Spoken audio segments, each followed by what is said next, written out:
502 savolda metanga vodorod galogenit qo'shildi. Birinchisi metan CH4 formulasini ifodalanadi, keyinchisi vodorod galogenit qo'shilganda zichlik 4,5 marta ortdi. Zichlik 4,5 marta ortgan bo'lsa, demak ikkita gazni o'rtacha molar massasi 4,5 marta ortgan degan ma'noga kelgan. Massa 4,5 marta ortgan degan ma'noda tushundim. Mollar biriga x mol nisbatda 4,5 marta ortgan ekan. Buni massasi 16 bo'lsa, oxirida 72 bo'lib qolgan. Ya'ni bu ikkalasi uchun m o'rtacha.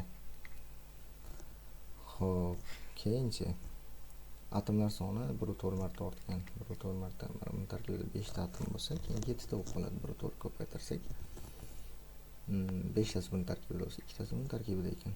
Demak, 2 ta atomimiz bor. Ya'ni bu degani 2x teng 2 ga x teng 1 ga moli 1 mol ekan.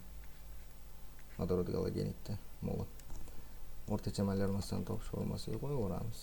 Birinchi gazimiz 1 mol, massasi 16 plus ikkinchi gazimiz 1 mol, massasi x taqsim mollari 1 plus 1 teng ekan. Shunda o'rtacha molar massasi 72 o'qilgan. 72 taqsim 1 yozsam hech narsa o'zgarmaydi. Proporsiyali tenglama.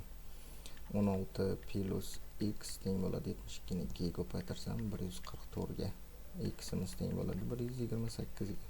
Uni tarkibidan vodorod chiqarib tashlsam yodga to'g'ri keladi 127 massa. Demak, vodorod galogenitimiz vodorod yodid. D varianti.